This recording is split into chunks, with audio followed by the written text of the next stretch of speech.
करत असताना बद्रिकाश्रमामध्ये त्या ठिकाणी केदारनाथ, बद्रीनाथ, उत्तर काशी, गुप्त काशी तिकडचं सगळं तीर्थयात्रा करता करता करता करता आणि हे स्वामी महाराज त्या हिमालयाची यात्रा पूर्ण करून परत आले. आणि परत आल्यानंतर ते थेट पंढरपूरला आले. बरं, वैकुंठ नगरी आहे भिवरेच्या तीरी, सगळ्या विश्वाचा मालक त्या ठिकाणी नामतो आहे. आणि हे ब्रह्मांड नायक स्वामीला आपण म्हणतो ना, हा तिन्ही देवतांचा पूर्ण अवतार आहे. बरं, ध्यानात असू. आणि म्हणून तो ब्रह्मांडाचा नायक आहे. आणि तो काय करतो, नायक असतो तो काय करतो, बसत असतो, बसून कार्य करून घेत असतो. मालक कधी शेतात खांदतो, गावोगडी कामाला लावतो, करून घेतो. तसा हा जगाचा मालक आहे. आणि तो त्याचं कार्य पूर्ण आपल्या कर्वे करून घेत असताना, त्याच्या नामाचा महिमा वाढवत असताना त्याचं जे चिंतन आहे ते मांडावं प्रत्येकाला वाटतं. कारण प्रत्येकाला किती वाटतं त्याच्यापेक्षा त्या भगवंताला वाटतं की ह्या जीवानं चिंतन करावं. कारण या कलियुगामध्ये नामस्मरणासारखं दुसरं कार्य नाहीये. कारण त्याचं असं आहे की 84 लक्ष योनी फिरून फिरून फिरून दमलेला हा जीव, ह्या जीवाला कुठल्याच जन्मामध्ये सुख नाही. पशु पक्ष्याच्या, इतर जनावरांच्या, किडा मुंगीच्या, जीवजंतूच्या सगळ्या योनीतून आपण आलेलो आहोत. मग हा सगळा त्रास भोगताना ह्या जीवाला कधी सुख मिळालं असेल का? किंवा कुठं म्हशीला, गाईला कळतं का आपण भजन करावं, चिंतन करावं, आज स्वामी समर्थाचा उत्सव आहे त्या उत्सवाकरता जावं? त्या जीवाला कुठल्याच योनीमध्ये कळत नाहीये. फक्त एकमेव ही 84 लक्षची शेवटची योनी म्हणजे मनुष्य जन्म. शिवपुराण सांगतं याच्यानंतर तुम्हाला पुन्हा कुठल्या फेऱ्यामध्ये जर पडायचं नसेल तर या मनुष्य जन्मामध्ये तुम्ही काय करा, जव हे सकळ सिद्ध आहे. तुमच्या हातामध्ये, शरीरामध्ये ताकद आहे तोपर्यंत तुम्ही काय करा, आपले स्वहित करा. तोवरी आपले स्वहित आहे. स्वहित करायचं म्हणजे काय करायचं? आमचं काय, आम्हाला कळत नाही का स्वहित करायचं? असा बऱ्याच वेळाला प्रश्न पडतो. कारण बंगला झाली, गाडी झाली म्हणजे आमचं स्वहित, आमचं हित केलंच ना. शेतीवाडी झाली, बायका पोरं, साडी, सगळं काय, सगळं थाटात आहे आमचं. आम्हाला स्वहित कळत नाही का? हे आपल्या ह्या जीवाचं, संसारिकाचं त्याला स्वहित म्हणतात. पण सद्गुरूंना ते स्वहित अभिप्रेत नाहीये जना. स्वहित करायचं म्हणजे काय करायचं? कारण हा जन्म पुन्हा त्या फेऱ्यामध्ये अडकू नये. ह्या जन्मातून मोक्ष मिळावा, मुक्ती मिळावी. भक्ती वाचूनी मुक्तीची आपल्याला गती प्राप्त होणार नाही. आणि ज्यावेळी ती मुक्ती मिळेल त्यावेळी आपण भगवंताच्या जवळ गेल्यानंतर जे सुख आहे आणि पुन्हा ह्या किडा मुंगीच्या ह्या बाकीच्या जीवनामध्ये आपल्याला अडकावं लागणार नाहीये. त्यासाठी ते स्वहित अभिप्रेत सद्गुरूंना आहे. आणि म्हणून सांगतात, सद्गुरु वाचुनी सापडे ना सोय. आणि ह्या जीवाला मग परत परत जर त्याच असणाऱ्या चक्रामध्ये अडकावं लागत असेल तर त्याच्यातून बाहेर पडावं असं वाटतं. त्यांच्यासाठी आजचं चिंतन आहे. आणि स्वामी समर्थाच्या ह्या मोजक्या काळामध्ये ब्रह्मांड नायक म्हणून त्यांनी त्या ठिकाणी कार्य केलं. ह्या न कळत्या जगाला कळावं म्हणून काही चमत्कारही त्या ठिकाणी स्वामींनी दाखवले.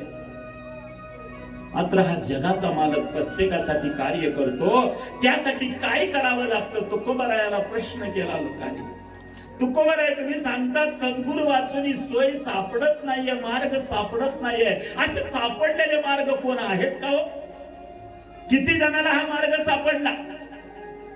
आणि त्या मार्गावरून गेल्यावर काय होईल? बरेच प्रश्न आहेत. द्रौपदी सुद्धा कृष्ण परमात्म्याला विचारायची, कृष्णा रात्रंदिवस मी तुझं नाव घेते रे, तरी का बरं आम्हाला वनवास यावा? एवढंच नाही, वनवासाच्या अगोदर मी राजराणी असताना एवढा मोठा माझे 5 पती होते, तरी सुद्धा माझी विटंबना भर सवेत का रे व्हावी? देवाला प्रश्न विचारते. वनवास का भोगत असताना भीक मागायची परिस्थिती आमच्यावर का यावी? आणि ते सगळे कार्य आमच्याच वाट्याला का रे देवा? मग तुझं चिंतन तरी करावं कशासाठी? हे प्रश्न आपल्याला तुम्हा आम्हाला बी पडतात. थोडस सावकाश बोला. आणि पुढं असा प्रश्न पडतो, तुकोबरायांना हा प्रश्न पडला आणि म्हणून सद्गुरूला शरण जाण्यासाठी तुकोबरायांनी सांगितलं. आणि म्हणून आपल्यासारखे जीव पुन्हा तुकोबरायाला विचारतात, नक्की तुकोबराय हे कसं होतं आम्हाला सांगा ना. आणि सद्गुरू करायचं म्हणजे नेमकं काय करायचं? तर त्यावेळी तुकोबरायांनी या समग्र प्रश्नाची उत्तर दिलेली आहेत आणि ते आपण आजच्या या चिंतनातून मांडणार आहोत. थोडस आपण समर्थाचं चिंतन, समर्थाचा कार्यकाळ आणि त्या कार्यकाळाबरोबर या अभंगाचं थोडस विश्लेषण, जेवढा वेळ आपल्याकडे आता राहिलेला आहे फक्त 1 तास लेट झालेला आहे. आणि ह्या वेळामध्ये चिंतन मांडत असताना प्रत्येकाच्या मनातले प्रश्न आहेत. मग देवाकडे गेल्यानंतर, सद्गुरूकडे गेल्यानंतर मार्ग सापडतो. मग सद्गुरूकडे जाण्यासाठी काय करावं तुकोबराया? तर तुकोबरायांनी सांगितलं, पहिलं कार्य करा. तुम्हाला वाटतं ना या जीवनामध्ये सुख मिळावं, सुख प्राप्त व्हावं, तर अगोदर काय करा? जीवनामध्ये प्रत्येकाने कुठला ना कुठला एक गुरु करा. मग तुम्ही समर्थाच्या समोर बसा, समर्थाला सद्गुरू माना आणि त्या ठिकाणी गुरु मानून कार्य करा. पण गुरु असल्याशिवाय तुमच्या जीवनामध्ये मार्ग दाखवणारा कोण भेटत नाही. जीवनामध्ये जन्माला आल्यावर पहिला गुरु आपली आई असते. त्या आईनं मार्ग दाखवले ना, त्या मार्गावरून आपण चालायचं असतं. पण आई बऱ्याच वेळेला सज्ञान असते असं नाहीये. प्रेमापोटी, मायेपोटी कदाचित मार्ग तो त्या ठिकाणी चुकवू शकतो. पण त्या पोटी आलेल्या बाळाला मोठं करणं, त्याला नावा रूपाला आणण्यासाठी अट्टहास मात्र ती आईच करते बरं. मग ती आई त्या लेकराला मोठं करत असताना तिच्या नंतरचं पुढचं कार्य असतं ते म्हणजे सद्गुरूचं कार्य आहे. आणि जर का एकदा सद्गुरूकडे त्या ठिकाणी आपण गेलो तर सद्गुरू कसे कार्य करून घेतात, एक सुंदर पुराणातलं चिंतन तुमच्या समोर मांडले. प्रत्येक आईला वाटतं आपल्या लेकराचं कल्याण व्हावं.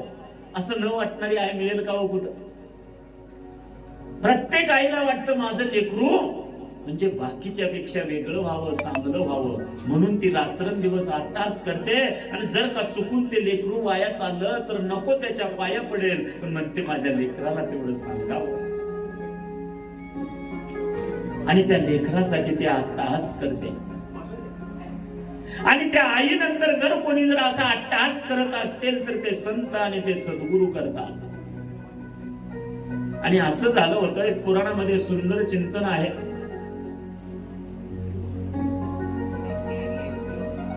एक नरकासुर नावाचा राक्षस होऊन गेला.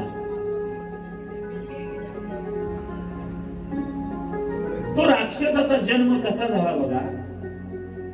हे सद्गुरू काय करतात आणि सद्गुरूसाठी आई अट्टहास कसा करते आपल्या लेकरांना, आणि त्या सद्गुरूची कृपा व्हावी म्हणून मी थोडस चिंतन मांडतोय. ज्यावेळी त्या भूमीवर संकट येतात त्यावेळी भगवंत वेगळ्या रूपाने अवतार घेतात. आणि हा त्यातलाच ब्रह्मांड नायक तिन्ही देवताचा असणारा तिसरा अवतार म्हणजे अक्कलकोट स्वामी समर्थ महाराज. ज्यावेळी धर्मावर ग्लानी येते, मलिनता येते, त्यावेळी त्या ठिकाणी सद्गुरूच्या रूपानं देवाकडून ते कार्य करून घेतात. आणि ज्यावेळी हिरण्याक्ष नावाचा एक राक्षस होता, त्यांनी ह्या पृथ्वीला घेतला आणि रसातळाला खाली घेऊन गेला. त्यावेळी ते टाहू मांडलेले ती पृथ्वी म्हणते मला वर घ्या, भगवंताचं चिंतन करते. त्यावेळी भगवंताने एक असं रूप धारण केलं, वराह अवतार. वराह म्हणजे डुक्कर, डुकराचा अवतार घेतला बरं भगवंताने. आणि त्या ठिकाणी पृथ्वीला खाली रसातळाला नेलेल्या पृथ्वीला तिथं गेले आणि त्या हिरण्याक्ष राक्षसाचा वध केला आणि त्या असणाऱ्या पृथ्वीला वर घेऊन आले. त्या ब्रह्मांडातलं चिंतन आहे समर्थाचं चिंतन म्हणजे. आणि वर घेऊन येताना त्या पृथ्वीला असं वाटलं की बघा, एखाद्या लेकराला आईच्या कुशीत गेल्यावर बाळा तुला किती आनंद येतो म्हणून विचारल्यावर काय सांगेल हो? स्वर्ग सुखाचा आनंद कितीही मोठा असू द्या, पण आईच्या कुशीत आनंद आहे तो जगाच्या पाठीवर लेकराला कुठंच मिळत नाही. आणि तोच आनंद ज्यावेळी भगवंताच्या कुशीत आपण जातो त्यावेळी तो आनंद येतो त्या पृथ्वीला रसा